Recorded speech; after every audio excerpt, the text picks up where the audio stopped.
এগুলো গণ অভ্যুত্থান বাংলাদেশে হয়েছে, সেটা যদি আমরা যদি মানে ৮০ দশকের পরে যদি ৯০ সালের কথা যদি বলি, অথবা গোটা এরশাদ শাহীর স্বৈর শাসনের কথা যদি বলি, কতগুলো হত্যাকাণ্ড ঘটেছে সব মিলে টোটাল, সেই আইয়ুব খানের আমল থেকে শুরু করে এরশাদ পর্যন্ত কোনো আন্দোলনে ৩০০ মানুষ মারা যায়নি টোটাল, সে পাকিস্তান ও বাংলাদেশ মিলে।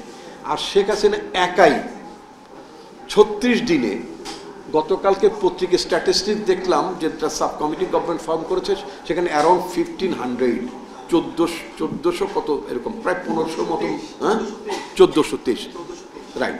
তো ১৪২৩ জন মানুষ মাত্র ৩৬ দিনে মারা গিয়েছে। আরও আননোটিসড আছে, আরও আনরেকর্ডেড আছে, যেমন আপনার সাভারে যেমন যে আপনার ভ্যানের মধ্যে লাশ পুড়িয়ে ফেলেছে, যেগুলো পুড়িয়ে ফেলেছে, যেগুলো গণকবর দিয়েছে, সেগুলো খবর তো আমরা জানি না।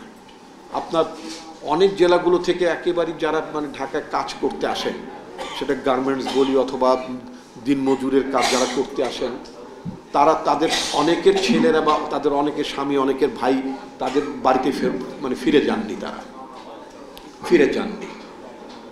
ফলে সেগুলো কিন্তু এখনো রেকর্ডেড না। প্রায় ২০,০০০-এর মতো মানুষ আহত হয়েছেন, তাদের মধ্যে কেউ ২ চোখ হারিয়েছেন, কেউ ১ চোখ হারিয়েছেন, কারোর ২ পা গিয়েছে, কারোর ১ পা গিয়েছে, কারোর ১ হাত গিয়েছে, কেউ অনেকটাই পঙ্গু হয়ে গেছেন। এগুলো মোটামুটি মারাত্মক ক্যাজুয়ালিটিস। এটা কি একটা গণহত্যা না?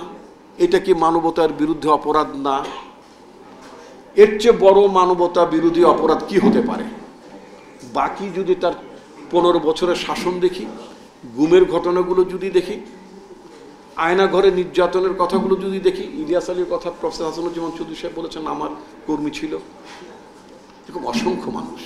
এই সমস্ত ঘটনার জন্য তো তাকে তো কাঠগড়ায় দাঁড় করাতে হবে, তাকে তো বিচারের আওতায় আনতে হবে, দৃষ্টান্তমূলক বিচারের আওতায় আনতে হবে।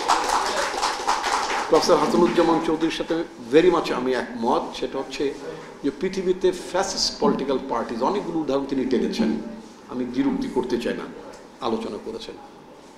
জার্মানে নাজি পার্টি কি রাজনীতি করতে পারে? নিষিদ্ধ। আওয়ামী লীগ কীভাবে রাজনীতি করবে? তা তো মানবতা বিরোধী অপরাধ করেছেন। তাদের পার্টির সেক্রেটারি তিনি ইনস্ট্রাকশন দিয়েছেন, তাদের নেতা কর্মীদেরকে তো মানে ভিডিওতে আইডেন্টিফাই করা গিয়েছে যে তারা কিভাবে পুলিশের সাথে নেমে পাশে দাঁড়িয়ে তারা কিভাবে মানুষজনকে হত্যা করেছে। সুতরাং এটা একটা হত্যাকারী দল, এটা একটা নির্যাতনকারী দল, এটা একটা নিপীড়ক দল।